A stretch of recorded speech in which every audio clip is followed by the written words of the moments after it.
Dialah yang kekal, Allah pencipta langit bumi bahkan segala isinya,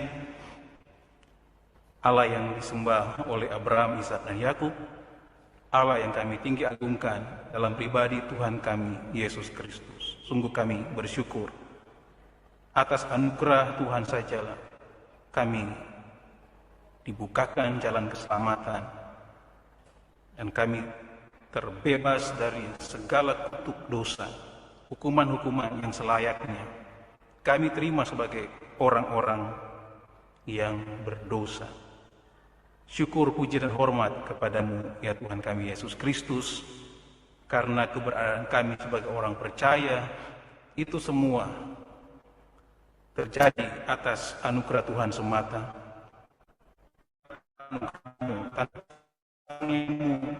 Kami masih ada di dalam kegelapan dan bahkan siap untuk menjalani hukuman yang kekal di neraka yang kekal, tetapi karena anugerah Tuhan semata kami dikeluarkan dari pasar budaya dan kami dibebaskan hidup di dalam kemerdekaan Kristus, tidak mengalami perbudakan seterusnya setelah kami dikeluarkan dari pasar budak dosa itu. Tapi kami diberi kesempatan mengalami kemerdekaan di dalam Kristus. Tuhan, kami bersyukur untuk keberadaan kami sebagai orang percaya. Itu bukan suatu kebetulan, tetapi semuanya ada dalam rancangan Tuhan, ada di dalam kedaulatan Tuhan. Ada sekarang ini, lihat di kami bukan suatu yang terjadi tiba-tiba, tetapi semuanya sudah dalam rencanaan Tuhan. Kiranya kami semua sebagai orang percaya, anak-anak Tuhan, jemaat KGPM Ciputat boleh menyadari status kami sekarang ini, sehingga hati kami penuh syukur untuk memuliakan Tuhan, bukan saja karena kami menjadi orang percaya, tetapi karena perbuatan-perbuatan Allah, pekerjaan-pekerjaan Allah terjadi dalam diri kami sejak Engkau merencanakan untuk terjadinya penyelamatan. Kami sudah dalam pikiran dan hati Allah. Tuhan, ingatkan kami selalu supaya apa yang kami kerjakan sekarang dan seterusnya dan selamanya akan terjadi. Kami mengingat kami dalam Engkau. Sungguh ini adalah satu keadaan yang tidak dapat kami jangkau dengan cara berpikir kami sebagai manusia. Yang kami lakukan hanya sungguh-sungguh percaya bahwa Engkaulah Tuhan dan Juru Selamat kami. Sungguh-sungguh mau menyerahkan diri kami secara total kepadamu, karena Engkaulah pemilik segala kuasa di sorga dan di bumi. Tanpa Engkau tidak ada keselamatan. Tetapi karena Engkau ya Yesus Kristus, detik-detik hidup kami menjadi bernilai. Karena Engkau menganugerahkan sorga bagi setiap kami yang sungguh-sungguh percaya bahwa Engkaulah Tuhan dan Juru Selamat kami, yang telah membebaskan kami dari segala kutuk dosa dan menganugerahkan sukacita damai sejahtera di dalam keabadian bersama dengan Engkau ya Tuhan kami Yesus Kristus. Sekaranglah waktunya kami akan belajar firman Tuhan yang adalah bagian dari anugerah Tuhan bagi kami yang meresponi semua kabar baik, kabar sukacita. Dan kami terus menyadari kami hanyalah manusia biasa, penuh dengan keterbatasan. Terus kami mengakui di hadapan-Mu dan memohon Engkau ya Roh Kudus menerangi setiap kami. Tuhan, permampukanlah kami untuk memberanikan diri masuk lebih dalam ke dalam hadirat Tuhan. Sehingga ini menjadi kesempatan yang indah kami tinggalkan segala kesibukan-kesibukan kami di dunia ini dan terfokus kepada pemberitaan firman Tuhan. Tuhan, kami juga menyadari bahwa gangguan-gangguan, halangan-halangan selalu saja ada. Dan bahkan ini bisa digunakan oleh penghalang-penghalang yang lain yang kami sadari ini oknum yang mau menjadikan orang-orang yang sudah percaya menjadi bimbang, ragu, dan bahkan tidak lagi mengutamakan engkau dan kerajaanmu, yaitu setan iblis yang ada di sekeliling kami, terus mengincar orang-orang yang hatinya tidak diserahkan kepada Tuhan, yang hidupnya tidak diserahkan kepada Tuhan, yang pikirannya tidak diserahkan kepada Tuhan. Semua jemaatmu di ruangan gereja ini, dan bahkan di dalam ruangan Zoom meeting yang sedang mengikuti ibadah kami di domisili mereka masing-masing, kami bersatu hati demi kuasa darah Tuhan kami Yesus Kristus. Patahkan segala kuasa-kuasa itu, baik kuasa-kuasa penguasa angkasa, setan, iblis, bahkan semua sistem dunia yang di mana kami ada di dalamnya. Tuhan, Engkau kerjakan secara khusus dengan kuasa-Mu ya Roh Kudus, sehingga waktu-waktu kami di depan adalah waktu-waktu di dalam perkenanan Tuhan sajalah. Hamba-Mu yang sederhana dan terbatas ini, Tuhan, akan rapi menjadi Allah Tuhan yang kuat, tajam, tangguh, terpercaya di tangan Tuhan untuk menyampaikan, menyingkapkan firman Tuhan, sehingga tidak ada satupun di antara kami yang tidak diberkati oleh Tuhan. Kami semua diberkati dengan firman Tuhan, sebagaimana firman Tuhan yang akan kami baca renungkan pada pagi ini merupakan semangat hidup kami sebagai orang-orang percaya, melihat diri kami sendiri dan melihat keberadaan orang-orang percaya pada umumnya. Dengar sempurnakan doa kami. Semuanya untuk hormat, kemuliaan bagi nama Tuhan kami Yesus Kristus. Terpujilah nama-Mu kekal sampai selama-lamanya. Amin. Pembacaan Alkitab dari 1 Tesalonika pasal 2.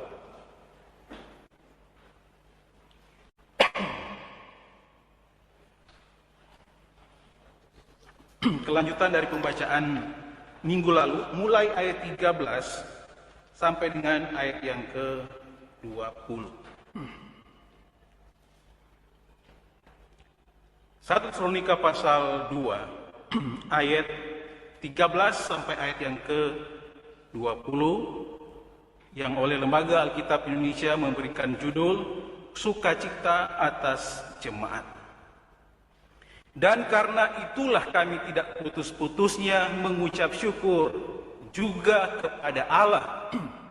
Sebab kami telah menerima firman Allah yang kami beritakan itu bukan sebagai perkataan manusia, tetapi dan memang sungguh-sungguh demikian sebagai firman Allah yang bekerja juga di dalam kamu yang percaya. Sebab kamu, saudara-saudara, telah menjadi penurut jemaat-jemaat Allah di Yudea, jemaat-jemaat di dalam Kristus Yesus, karena kamu juga telah menderita dari teman-teman sebangsamu segala sesuatu yang mereka derita dari orang-orang Yahudi.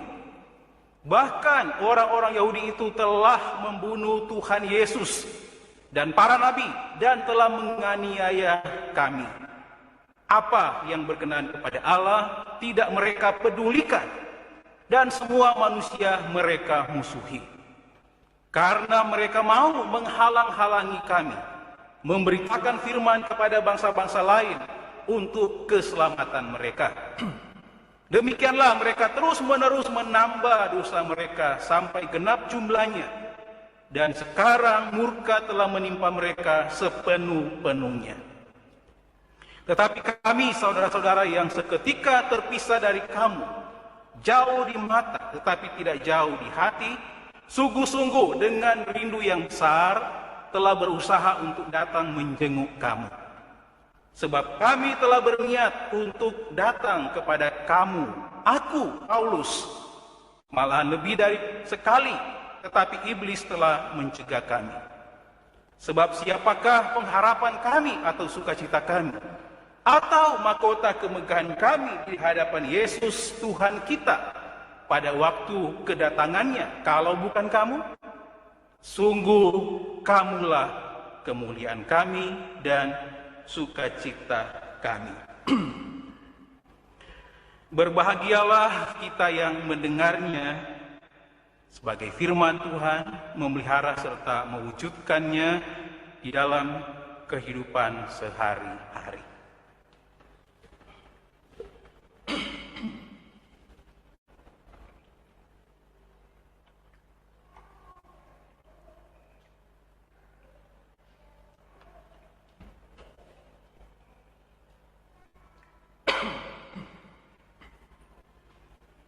Salam sejahtera untuk kita semua, Shalom. Bagian firman Tuhan yang dibacakan pagi ini kelanjutan dari khotbah minggu lalu yang sudah dikhotbahkan oleh Penatua Yohana Lembong. Oleh Lembaga Alkitab Indonesia, Sukacita atas Jemaat. Saya setuju dengan judul ini. Dan memang lebih tepat ini dikhotbahkan oleh seorang gembala. Kalau membaca bagian ini. Bagian ini saya berikan judul baru, mirip dengan yang dibacakan oleh Ibu Penatua Altri. Tapi kalau saya beri judul baru seperti judul dari Lembaga Alkitab Indonesia, hanya sedikit perubahan redaksinya. Sukacita dalam pelayanan. Sukacita dalam pelayanan. Ada yang disebutkan di sini yang dibagikan oleh Paulus. Dan di bagian ini Paulus menggunakan kata ganti orang pertama jamaah. Jadi bukan hanya Paulus yang bersukacita, tetapi dengan teman-temannya yang melayani. Khususnya ini adalah tulisan ketika Paulus selesai melakukan perjalanan PI yang kedua. Pada perjalanan PI yang kedua ini Paulus diiringi oleh Timotius, mungkin juga dengan Markus, dan mungkin juga dengan Lukas. Sehingga dia menggunakan kata kami di sini. Sukacita dalam pelayanan. Keberadaan jemaat yang mengalami kemajuan yang signifikan atau mengalami kemajuan yang berarti atau mengalami kemajuan yang penting dalam beriman menjadi sukacita dalam pelayanan. Sukacita dari pelayan-pelayan. Paulus dan teman-temannya bersukacita di sini. Kenapa mereka bersukacita? Karena jemaat yang mereka layani, khususnya jemaat di Tesalonika, di luar jangkauan cara berpikirnya, seperti kalau dibandingkan dengan jemaat penerima surat Galatia, surat yang ditulis pertama oleh Paulus. Tetap ada saja di sana masalah-masalah dan sulit sekali untuk mengukur siapa saja yang sudah diselamatkan atau mengalami beriman di dalam Tuhan. Tetapi di Tesalonika ini, kalau kita lihat penerima surat 1 Tesalonika ini, di ayat 13 sampai dengan ayat 20, Paulus secara khusus melihat jemaat di Tesalonika ini adalah kebanggaan Paulus dan teman-teman pelayanannya. Mereka mengalami kemajuan yang pesat, kemajuan yang berarti dalam beriman. Bukan orang percaya biasa penerima surat 1 Tesalonika ini. Seperti yang kita bicarakan minggu lalu. Yang kita akan lihat di sini, apa saja sukacita dalam pelayanan. Kalau tadi disebutkan bahwa keberadaan jemaat mengalami kemajuan yang signifikan dalam beriman sehingga menjadi sukacita dalam pelayanan, atau mungkin kata pelayanan saya bisa juga lebih mempersempit, menjadi sukacita bagi hamba-hamba Tuhan. Hamba-hamba Tuhan punya sukacita. Apa alat ukurnya sukacita hamba-hamba Tuhan, pelayan-pelayan Tuhan? Kalau kita lihat di sini, sukacita yang pertama ada pada ayat yang ke-13. Dan karena itulah kami tidak putus-putusnya mengucap syukur juga kepada Allah, sebab kamu telah menerima firman Allah yang kami beritakan itu bukan sebagai perkataan manusia, tetapi dan memang sungguh-sungguh demikian sebagai firman Allah yang bekerja juga di dalam kamu yang percaya. Paulus sungguh-sungguh bersyukur kepada Tuhan, dia dan teman-temannya sungguh-sungguh bersyukur karena ini adalah buah-buah pelayanan yang pertama.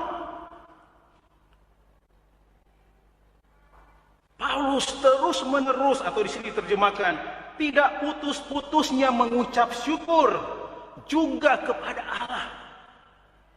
Ada kebanggaan di dalam hatinya, dalam hidupnya. Karena apa? Firman Allah diresponi jemaat dengan sungguh-sungguh. Itu sukacita dalam pelayanan.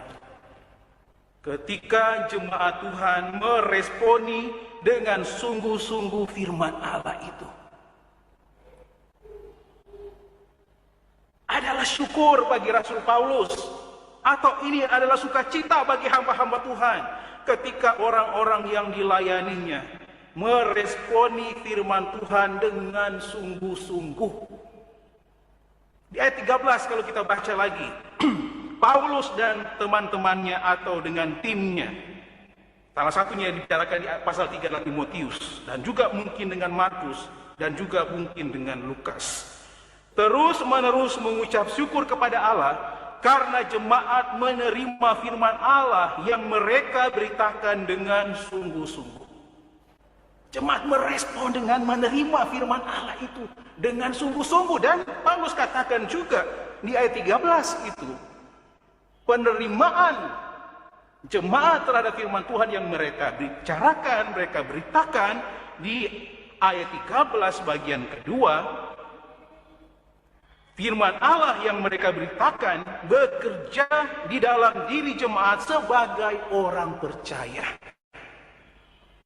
Jadi tidak hanya mereka menerima firman Allah, berita yang mereka sampaikan, jemaat menerimanya dengan sungguh-sungguh, tetapi penerimaan mereka sebagai firman Allah karena mereka adalah orang percaya. Ini sukacita, tidak hanya sekedar penerimaan firman Allah, tetapi penerimaan firman Allah bagi dan di dalam kehidupan jemaat yang terkonfirmasi sebagai orang percaya. Tidak hanya memuaskan pikiran sebagai orang percaya ketika pemberitaan firman disampaikan kepada mereka, tetapi ada kepuasan batinnya. Kalau kita mau cari tahu pemberitaan firman Tuhan yang mereka beritakan, itu intinya apa? Itu ada pada ayat yang ke-12 pada pasal yang kedua. Dan meminta dengan sangat supaya kamu hidup sesuai dengan kehendak Allah dan memanggil kamu ke dalam kerajaan dan kemuliaannya. Paulus memberitakan kembali bahwa kerajaan Allah itu bukan lagi suatu pembicaraan yang diulang-ulang dari satu abad ke abad yang lain oleh orang Yahudi. Tetapi mereka sudah ada dalam kerajaan itu. Pemberitaan bahwa Yesus itu Kristus. Yesus itu adalah Raja yang diurapi. Bahwa Yesus itulah Mesias itu. Kalau kita baca konteks sampai ayat 20, penerima ini latar belakangnya orang Yahudi. Yang punya konsep yang sama tentang Mesias, Raja yang diurapi, yang akan memerintah di dalam kerajaan Allah. Paulus dan teman-temannya memberitakan kepada mereka bahwa Yesus itulah Kristus, Raja yang diurapi itu. Dan kalau kita lihat di sini, Paulus bersukacita. Firman Allah yang disampaikan mereka diterima oleh jemaat dengan sungguh-sungguh, bukan sebagai kata-kata manusia. Kita baca ayat 13, sebagai firman Allah yang bekerja juga dalam kamu yang percaya. Mereka melihat pemberitaan rasul-rasul juga dengan teman-teman Paulus itu sebagai firman Allah. Bukan perkataan manusia, tetapi sebagai firman Allah yang bekerja di dalam kamu yang percaya. Sukacita Paulus dan teman-teman pelayanan. Ketika jemaat menerima firman Tuhan dengan sungguh-sungguh. Ketika jemaat meresponi firman Allah dengan sungguh-sungguh. Ketika jemaat menerima firman Tuhan sebagai orang percaya, adalah sukacita, adalah syukur bagi hamba-hamba Tuhan yang sedang melayani. Sukacita dan dalam pelayanan, kalau kita lihat ayat 13, ketika firman Allah diberitakan, dan jemaat meresponinya dengan sungguh-sungguh. Ini adalah suatu hal yang penting di dalam pelayanan. Kenapa saya mengatakan seperti itu? Karena ternyata banyak juga orang-orang ketika mendengar firman Tuhan yang dipuaskan hanya rasionya, hanya logikanya. Memuaskan diri dengan apa yang disampaikan, tetapi tidak diterima sebagai orang percaya. Sebagai orang percaya, kalau kita lihat di sini, sebenarnya sudah dikotbahkan minggu lalu, melihat bahwa mereka itu masuk ke dalam kerajaan Allah dan kemuliaannya. Allah memberi kesempatan kepada kita untuk masuk dengan sungguh-sungguh ke dalam kerajaan Allah. Kita sebagai orang percaya sekarang ini mempunyai kerinduan yang sama. Alat ukurnya ada di dalam visi KGPM Paulus. Kita sudah merumuskannya, visi itu. KGPM Paulus mengalami transformasi. Kemudian berikutnya sudah dirumuskan lagi, semuanya itu tema bulanan, doa dan firman. Landasan bertransformasi, doa dan firman. Ketika mau bertransformasi, bagaimana akan terjadi transformasi? Kalau firman Allah tidak diresponi dengan sungguh-sungguh. Transformasi sekali lagi. Ketika saya membaca ayat 13 sampai dengan ayat 20, sebenarnya ini bagian dari visi KGPM Paulus. Mengalami transformasi. Mengalami transformasi dimulai dari mana? Meresponi firman Allah dengan sungguh-sungguh. Bukan sebagai perkataan biasa, tetapi sebagai firman Allah. Dan menerimanya dari sisi mana? Dari sisi saya sebagai orang percaya.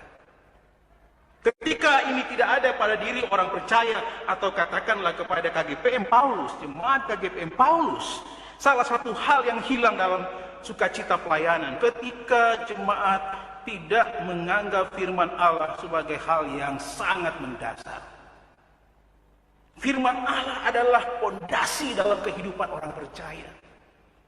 Ketika firman Allah tidak diletakkan sebagai dasar berjemaat, maka ada hal-hal yang akan hilang dalam kehidupan berjemaat. Firman Allah diresponi jemaat dengan sungguh-sungguh, sukacita. Hamba Tuhan gembala akan bersukacita kalau firman Tuhan diresponi oleh jemaat dengan sungguh-sungguh. Tetapi dalam tanda petik lagi, ketika jemaat tidak meresponi firman Allah dengan sungguh-sungguh, sebenarnya itu duka cita bagi seorang gembala melihat jemaatnya tidak meresponi firman Allah dengan sungguh-sungguh. Sebagai orang percaya, ketika tidak meresponi firman Allah, ketika tidak menerima firman Allah sebagai bagian dari perkataan Allah, sukacita diubah menjadi perkabungan. Oleh karena itu pada pagi ini, saya bersyukur walaupun memang hari Kamis itu sulit untuk saya juga berapa kali tertidur. Karena Kamis itu yang paling sibuk, sudah mulai jam 4 aktivitasnya dan nyaris tidak ada istirahat. Berapa kali hari Kamis itu gagal terus. Ada 2 kali gagal, baru minggu ini masuk lagi. Bagaimana kita diberi kesempatan untuk belajar firman? Tidak semua orang bisa meresponi seperti itu. Tetapi itu adalah kebanggaan sebagai gembala ketika jemaat sungguh-sungguh mau belajar firman Tuhan. Ketika jemaat memberi diri untuk belajar firman Tuhan, sukacita bagi gembala, sukacita bagi hamba Tuhan. Ketika jemaat sebagai orang percaya menyadari bahwa menerima firman Tuhan itu kebutuhan, tidak terpisahkan dengan kehidupan orang percaya. Tetapi sekali lagi, belum terlambat. Masih ada cahaya matahari. Harapan kita untuk belajar masih ada. Sebelum mata kita tertutup karena panggilan Tuhan, kita akan menghadap Dia. Belum tertutup mata kita, masih ada kesempatan kita untuk belajar firman Tuhan dengan sungguh-sungguh. Sukacita kalau ada jemaat yang meresponi firman Allah dengan sungguh-sungguh. Itu sukacita dalam pelayanan yang pertama. Yang kedua, ada pada ayat 14 sampai dengan ayat yang ke-16. Sukacita, atau saya boleh bahasakan lain kata sukacita dengan kata kekayaan hamba-hamba Tuhan. Kebanggaan hamba-hamba Tuhan ketika melihat jemaatnya dengan sungguh-sungguh meresponi firman Tuhan. Ketika jemaatnya punya keinginan, kerinduan belajar firman Tuhan. Sukacita bagi seorang gembala. Yang kedua, sukacita atau kekayaan gembala-gembala yang melayani jemaat Tuhan. Sukacita dalam pelayanan yang kedua, ayat 14 sampai ayat 16 adalah tanda milik Kristus dihidupi jemaat dengan setia. Tanda milik Kristus dihidupi jemaat dengan setia. Ayat yang ke-14. Sebab kamu saudara-saudara telah menjadi penurut jemaat-jemaat Allah di Yudea, jemaat-jemaat dalam Kristus Yesus, karena kamu juga telah menderita dari teman-teman sebangsamu segala sesuatu yang mereka derita dari orang-orang Yahudi. Paulus dan timnya dan teman-temannya, hamba-hamba Tuhan yang melayani di Tesalonika, terus-menerus mengucap syukur kepada Allah karena jemaat tidak takut dengan identitas baru yang mereka miliki sebagai pengikut Kristus. Tanda milik Kristus. Dihidup jemaat dengan setia. Mereka tidak takut dengan identitas baru itu. Disebutkan pada ayat yang ke-14, sebab kamu saudara-saudara telah menjadi penurut jemaat-jemaat Allah di Yudea, jemaat-jemaat di dalam Kristus Yesus, karena kamu juga telah menderita dari teman-teman sebangsamu. Menderita jemaat di Yudea, orang Kristen di Yudea menderita karena Kristus. Tetapi kalau kita lihat ayat 14, Paulus katakan mereka itu penurut jemaat-jemaat Allah di Yudea. Memang dalam bahasa Indonesia ini agak membingungkan. Kenapa mereka menjadi penurut jemaat di Yudea? Bukan. Jemaat di Yudea adalah jemaat yang menderita. Menderitanya jemaat Yudea oleh karena apa? Disesah, dianiaya oleh siapa? Oleh orang-orang Yahudi. Oleh kalangan Yudaisme kalau kita lihat di sini. Saudara-saudara mereka. Karena melihat saudaranya mengikut Yesus, menjadi orang Kristen. Kemudian orang-orang Yahudi, salah satunya kalau kita lihat sebelumnya adalah Paulus. Yang dulunya adalah penganiaya jemaat karena mereka memang diberi akses oleh mahkamah agama untuk menganiaya siapapun yang membelokkan konsep tentang kerajaan Allah atau tentang Mesias. Tetapi kita baca di ayat 14, sebab kamu saudara-saudara telah menjadi penurut jemaat-jemaat Allah di Yudea. Jemaat yang menderita, mereka nggak takut. Kalau menjadi Kristen itu menderita, dianiaya, disesat oleh orang-orang Yahudi. Mereka tidak takut. Kenapa mereka tidak takut? Disebutkan di sini. Anda milik Kristus, dihidupi jemaat dengan setia. Kata penurut ini bukan rahasia lagi. Ini bisa diterjemahkan dengan peniru, imitator. Mereka meniru jemaat Yudea. Jemaat Yudea terkenal teraniaya karena Yudaisme yang menuntut mereka mempertanggungjawabkan iman Kristennya. Jemaat Tesalonika meniru jemaat Yudea. Karena apa mereka menderita? Disebutkan di situ. Jemaat-jemaat di dalam Kristus Yesus, karena kamu juga telah menderita dari teman-teman sebangsamu. Segala sesuatu yang mereka derita dari orang-orang Yahudi. Tidak mengalami ketakutan karena identitas baru mereka sebagai pengikut Kristus. Sukacita hamba Tuhan ketika melihat Anda milik Kristus dihadapi jemaat dengan setia. Jemaat berkomitmen, jemaat berani menunjukkan identitasnya sebagai pengikut Kristus, tanda milik Kristus. Itu sukacita tersendiri bagi gembala-gembala yang melayani Tuhan. Tetapi kalau bertemu dengan jemaat-jemaat bukan sukacita, semakin lama semakin melempem, semakin lama semakin penakut, semakin lama semakin menutupi identitasnya. Duka cita kabur bagi gembala-gembala. Ketika identitas itu semakin lama semakin kabur identitasnya, sukacita itu hilang dari diri gembala-gembala. Tetapi ketika melihat jemaat-jemaat yang tidak takut dengan identitas baru mereka sebagai pengikut Kristus, sukacita, kekayaan, kaya gembala-gembala, kaya tidak harus diukur dengan materi yang banyak, tidak harus diukur dengan fasilitas yang ada.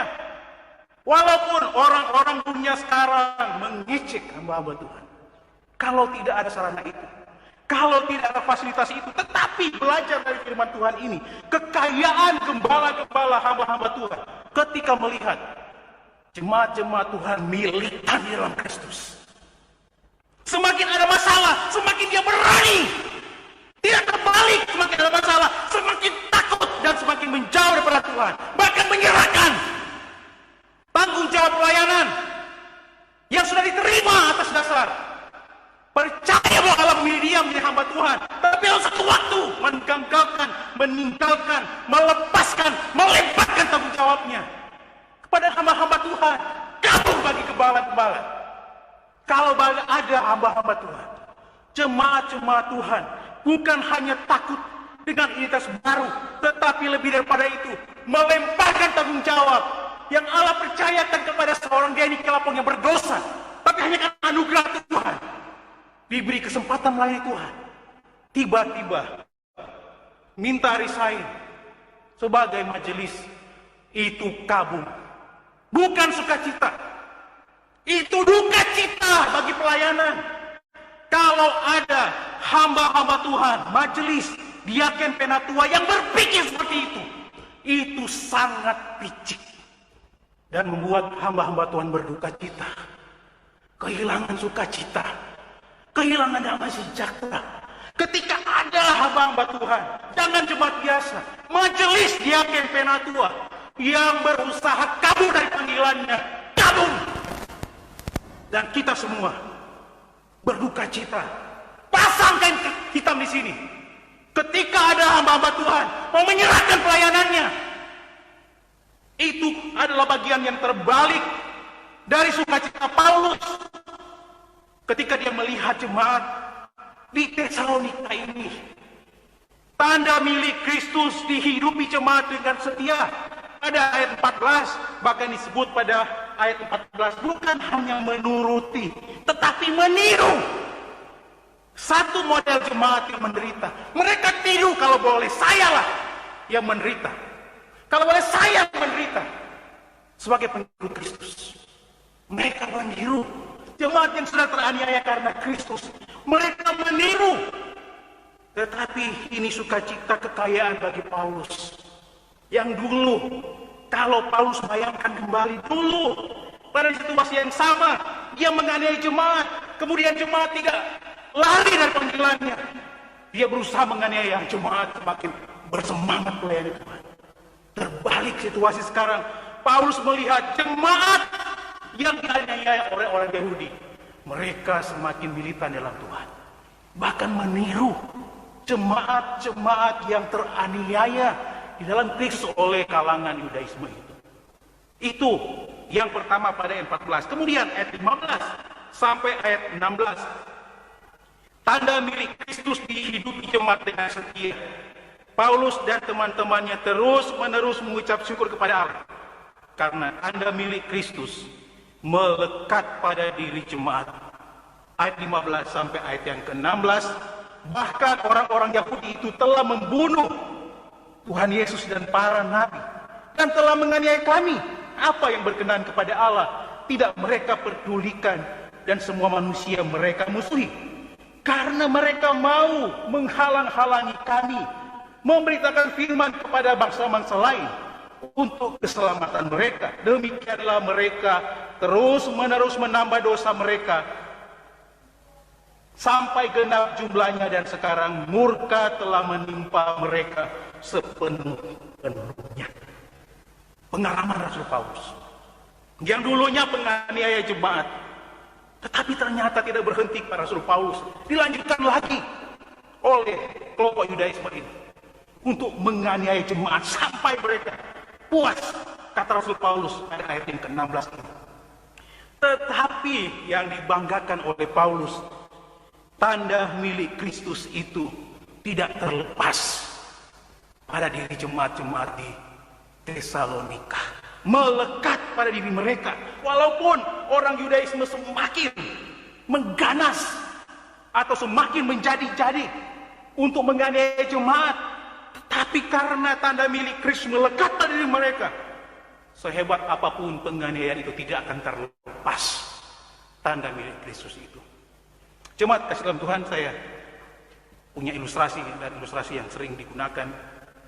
Dulu kalau ada orang yang mempunyai kuda, biasa kuda-kuda itu di bagian bokong sebelah kanan, kalau orang mau pasok, bagian dari tukang kuda, Pak Yandi ya. Kata Pak Beni CS itu. Jadi kalau orang terpasok tidak tahu kuda, bukan orang terpasok. Karena sampai di sini, Jakarta sini, di Salatiga, di Jogja, di mana ada pacuan kuda, rata-rata orang Tumpasok itu penguasanya.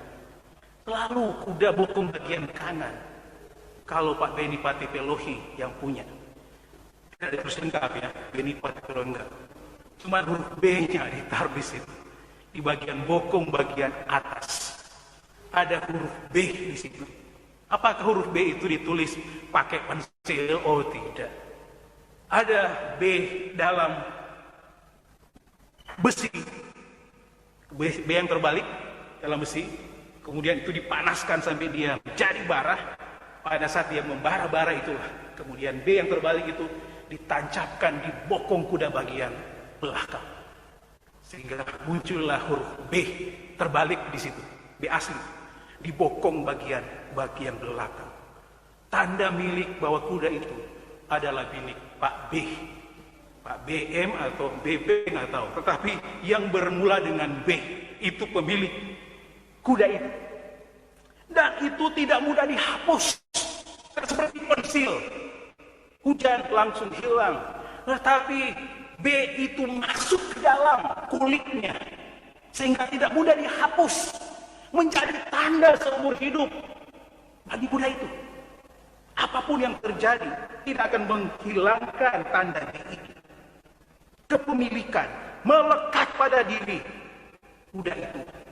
Apapun yang terjadi, penderitaan seperti apapun yang terjadi, tanda milik Kristus melekat bukan di bokong kita, tetapi ada tanda milik Kristus di dalam hidup kita yang bisa dibaca oleh penguasa-penguasa bahwa demikianlah pemilik Yesus Kristus. Siapapun yang akan mengganggu, menghalang-halangi, tidak akan menghilangkan tanda milik Kristus itu. Kalau sampai ada orang percaya yang akhirnya tanda milik Kristus itu hilang, pertanyaan saya, sudah mulaikah dengan pertobatan yang sungguh-sungguh sebagai orang percaya? Jangan-jangan belum benar-benar percaya bahwa Yesus itu adalah Kristus, Raja yang diurapi. Yesus Kristus adalah Tuhan.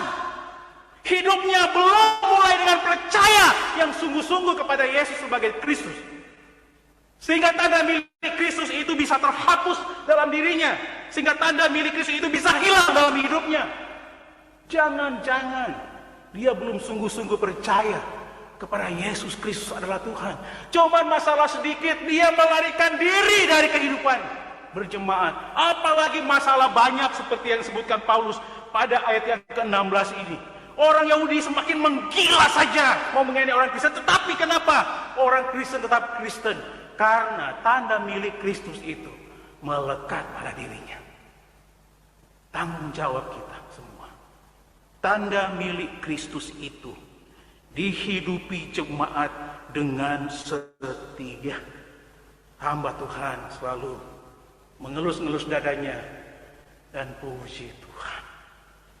Peperangan itu tidak selalu gembalanya yang nanggung, tapi jemaat yang sudah bertumbuh dalam Kristus menjadi kebanggaan bagi gembala-gembala, hamba-hamba Tuhan yang melayani, menyaksikan betapa jemaat-jemaatnya bertanding dalam pertandingan iman yang benar dan tidak menyisakan orang lain. Sehingga puji Tuhan, gembala selalu bertepuk tangan, bersukacita karena jemaat-jemaatnya berhadapan dengan kesulitan, tidak merosot imannya, tapi dia semakin menjadi-jadi, semakin menjadi militan sebagai orang percaya. Puji Tuhan, itu kekayaan gembala-gembala yang mengembalakannya. Itu sukacita dalam pelayanan, itu harta saya. Harta memang penting. Siapa yang mau ke Jakarta Barat?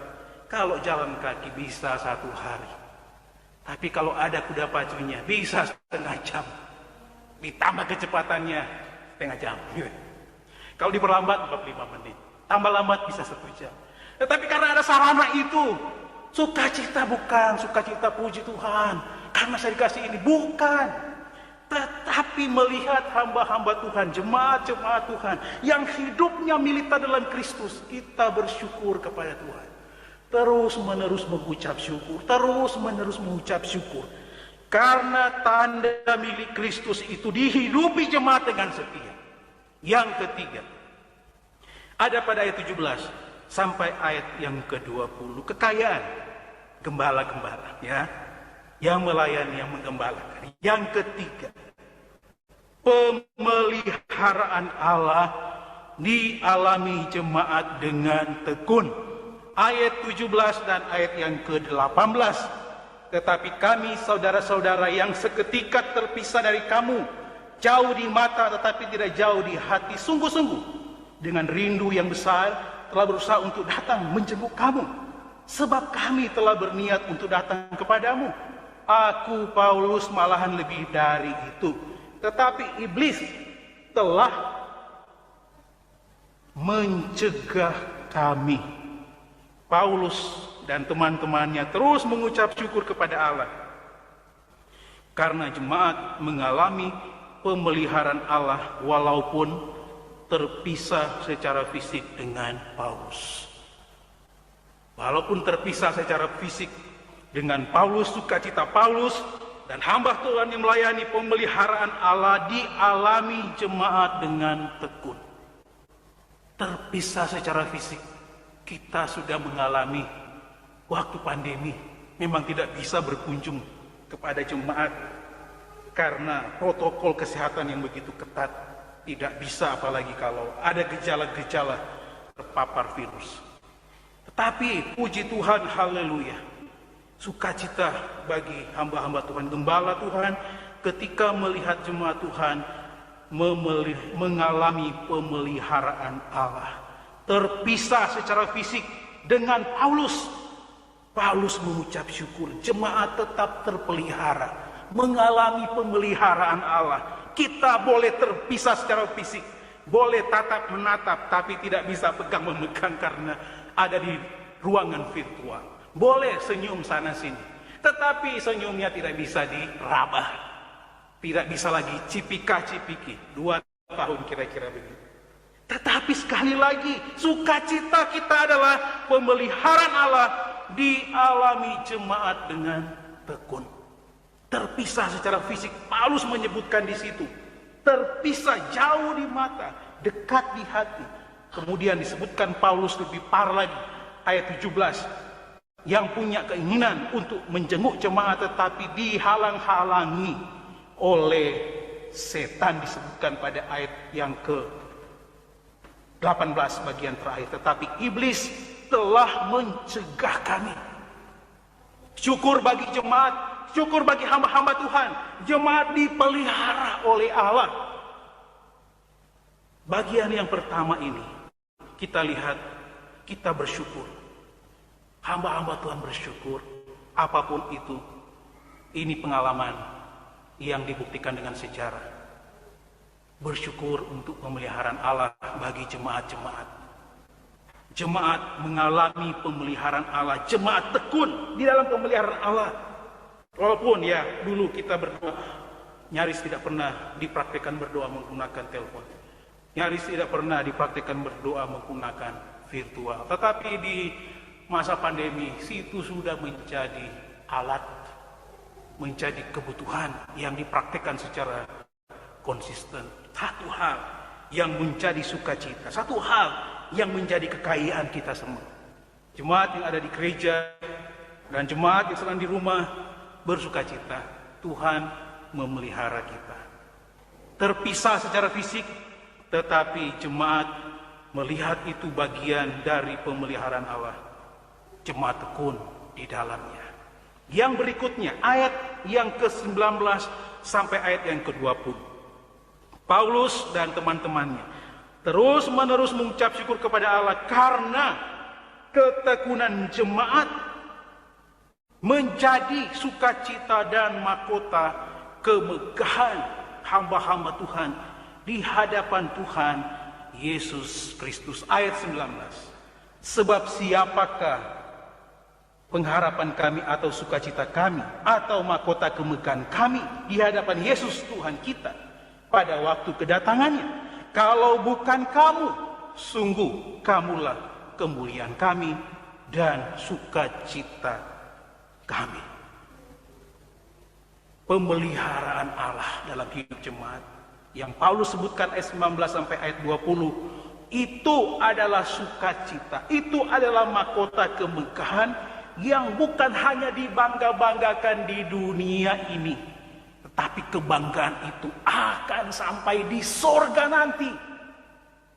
Kebanggaan gembala-gembala hamba-hamba Tuhan yang melihat jemaatnya ada dalam ketekunan karena pemeliharaan Allah. Bangga di dunia iya, tetapi sampai di sorga.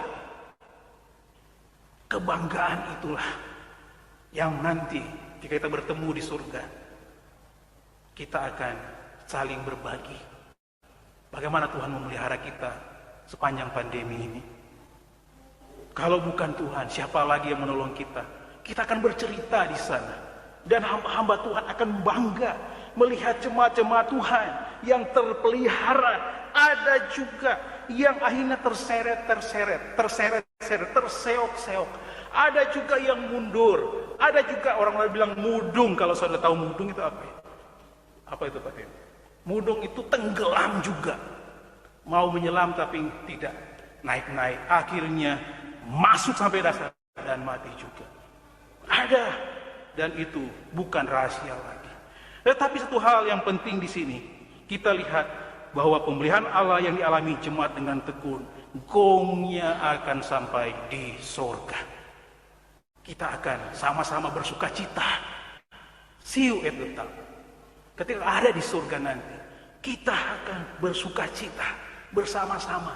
Dan jemaat-jemaat ini adalah kebanggaan Gembala Katrin. Tidak dengar sementara di mana dia? Jalan Keramat. Dia akan bangga karena dia pernah mengembalakan di sini. Dan gembala-gembala yang lain. Jikalau waktu tidak akan selama-lamanya kita di sini. Pasti ada gembala-gembala lain yang akan datang menggantikan kami. Tetapi satu hal yang penting di sini, nanti di sana kita lihat gembala-gembala yang bersukacita karena jemaat-jemaat dipelihara oleh Allah, terpelihara hidupnya dengan baik. Karena apa? Karena Yesus Kristus itulah yang menjadikan gereja Tuhan itu adalah gereja yang selalu saja mengalami mujizat Tuhan dari satu waktu ke waktu yang lain. Jadi ada 3 kekayaan gembala. Mengikuti khotbahnya Pak Yani. Kekayaan yang pertama dari gembala. Jemaat boleh sebutkan apa kekayaan yang saya sudah punya? Yang pertama, kekayaan saya pertama apa? Yang pertama, firman Allah diresponi jemaat dengan sungguh-sungguh. Kekayaan yang pertama. Kekayaan yang kedua, apa kekayaan yang kedua? Tanda milik Kristus dihidupi oleh jemaat dengan setia. Yang ketiga, kekayaan gembala yang ketiga, pemeliharaan Allah dialami oleh jemaat dengan tekun.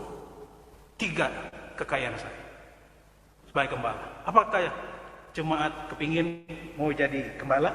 Silakan. Jadi gembala itu kaya banget. Kalau ada yang termotivasi menjadi gembala, boleh mempersiapkan diri menjadi gembala GGPM. Kaya kita dalam Tuhan, sukacita di dalam pelayanan, karena jemaatlah itu kekayaannya.